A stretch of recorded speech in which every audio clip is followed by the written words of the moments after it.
Can money buy happiness? Now we always think that we just had a little bit more money, we'll be happier. But when we get there, we are not, sadly. Or perhaps we simply have to live with the fact that as human beings, we will never be satisfied. Studies have shown that money does not buy us happiness directly, but indirectly, it is the catalyst to give us the comfort and the lifestyle that we want. Now, in the form of maybe a nice house, a good meal with the family, at restaurants, a holiday retreat, a day at a spa, a nice car, the latest gadget, which can be different things to different people. But this happiness is short-lived. What is certain is, once your basic needs are met, however, the happiness that we can gain from money becomes stagnant. But at the same time, if we are used to a certain lifestyle today, any drastic degradation of that lifestyle may reduce our happiness. So at the very least, we always aim to at least maintain our current lifestyle in order to sustain that belief of happiness. But our relationship with money shouldn't all be superficial, because we know that there will be no end to it. Remember, we are never satisfied. Where money can really play a bigger role and a much longer term impact on our happiness is using it to buy us more control in our life. Basically, to buy our freedom. To put it simply, don't let money run your life.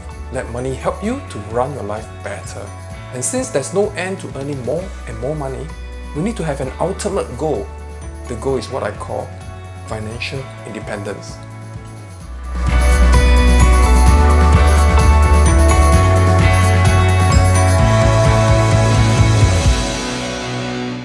Hello everyone, my name is Joe and welcome back. I hope you come for the finance but stays for the happiness or financial independence. So by definition, financial independence is the status of having enough income to pay for one's living expenses for the rest of one's life without having to be employed or dependence on others. In short, we just call it F.I.R.E. The ability to follow our dreams, to do the things we want, to spend more quality time with our loved ones, or simply to take the time off to relax, to travel and experience life. These are true happiness. As happiness is not only dependent on money alone, it's also about relationship with people, your family, your friends. It's also about your health and well-being. So knowing the fact that we will never be satisfied, we need to cautiously remind ourselves that we do not fall into the trap of becoming a slave to money and to our job and to no end in sight. Now the FIRE movement, also known as Financial Independence Retire Early, has been gaining a lot of popularity around the world, especially among millennials. Now Singaporeans are one of the hardest workers in the world, but the whole idea of working over 44 hours each week for the next 30 plus years seems a bit monotonous and disheartening. At some point, we all get burnt out. So it's no surprise that many people dream of a way out of this rat race, and more importantly, to be empowered with greater financial control so that we can simply fire our employer when the time is right. But people who follow the FIRE movement typically save and invest more than 50% of their annual income in the hopes that their investment will provide them with enough money to retire early in their 30s or 40s. Now, the only one way that one can afford to put aside anywhere from 50% or even 70% of their annual income is by aggressively cutting costs that require huge lifestyle changes for most of us. For example, many eat at home instead of eating out. Don't go for vacation. Don't drive a car. Don't even use Grab. Go for public transportation only. Now, if your friend wants to go Starbucks for coffee, you have to say, I want to drink at Kopitiam. Can you do it? Remember what I said before about making drastic changes to your lifestyle? Now, I think most of us will not be happy.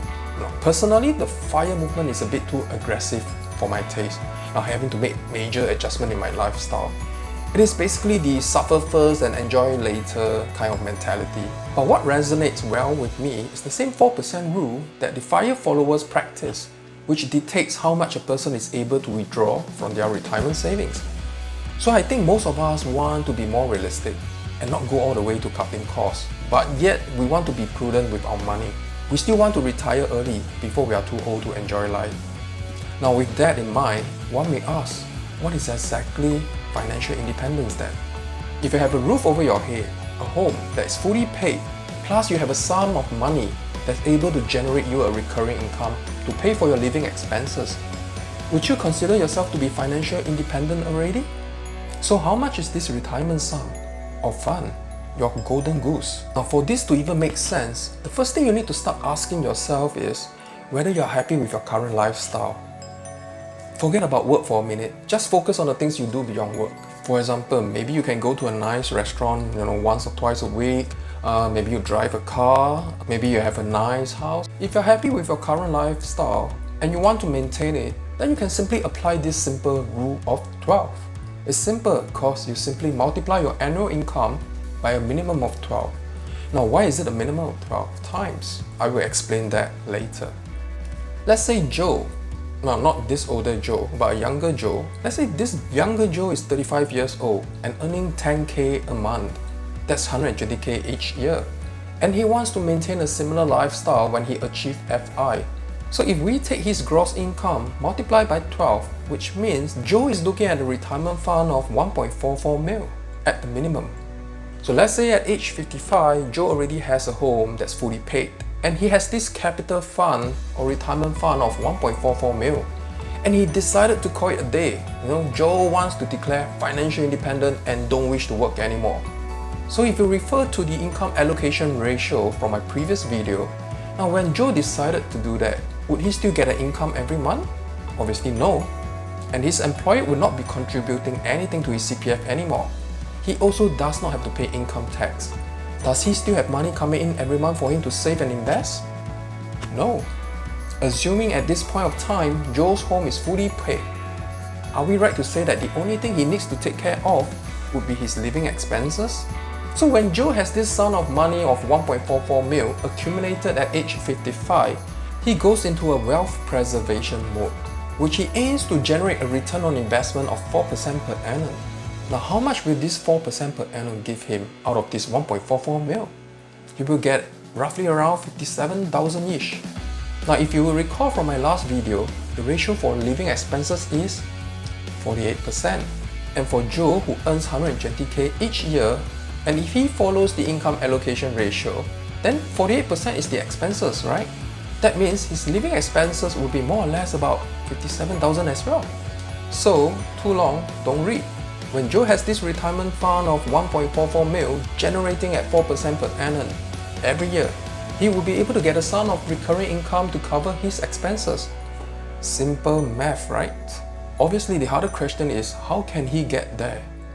Now, do you remember from my last video on income allocation, how much should be allocated for savings and investment? 40%. So why can't we save 10% or 20%? So let's take a look at annual saving ratio. If Joe saved 10% of his income, that means he saved 12,000 a year. Do you know how many years does it take for Joe to accumulate this 1.44 mil? It would take him 120 years. Now, so today, if Joe is age 35, right? So that means by the time he will be 155 years old. Now, have you ever seen a 155 years old man walking down Orchard Road? Wow, that sounds like a zombie post-apocalypse movie or TV series. Or let's say given a choice, Joe is able to save 40% of his income. That means he saved 4k a month out of his 10k salary. It will still take Joe 30 years. So he will be 65 years old by then. He did not get to F.I.R.E. at 55 if he just saved and did not invest. So he needs to work harder, or maybe his money needs to work harder.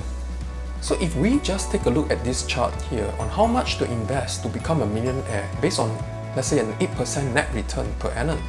Your starting age to invest on the left on each row versus your intended age to become a millionaire on each column. Now using Joe again for this example, if he starts investing at age 35, and in order for him to become a millionaire at age 55, he will need to invest at least $1,600 per month. So basically, if Joe started his planning early and invests his money wisely in a platform that not only helps him to accumulate his wealth, but also preserve it in the form of generating a passive income, now he can potentially F.I.R.E. not at age 65, but age 55 or even earlier. Whatever I've shared earlier is mainly to prepare for our future F.I.R.E.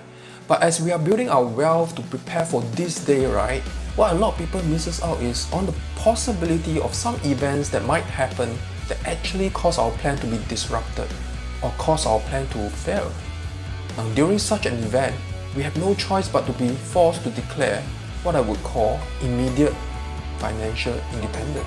So what are some of the possible events that can happen that will force you to declare immediate FI? It can be disability or it can be critical illnesses.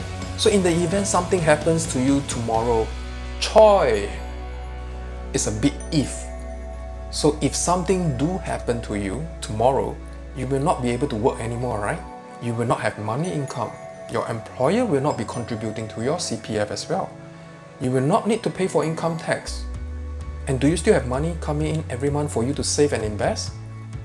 No. What about your home mortgage loan? Well, that depends, right? Depends whether you have a mortgage insurance. So may or may not, do you still need to fund your living expenses? Unfortunately, yes, because you still need to live. Your family still need to live and they might be dependent on you. So say you have a home that's been taken care of by mortgage insurance when you're sick, and you have this 1.44 mil that's able to generate you with a recurring income to fund for your expenses. Do you still need to worry? Obviously not. But where is this 1.44 mil going to come from? Borrow from immediate family? From relatives and friends? Or perhaps from the bank and incurred debt for your family? You know, there's a better option. Insurance.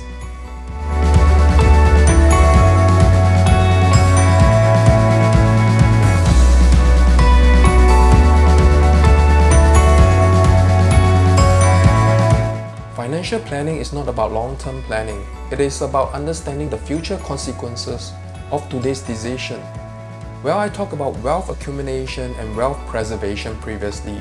Do you know another big aspect of wealth management is wealth protection, which is your foundation to FI.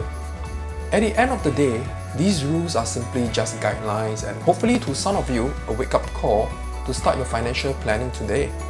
Now, why did I say a minimum of 12 acts? Because every one of us is different. Now, our life circumstances, our liability, our responsibilities are different.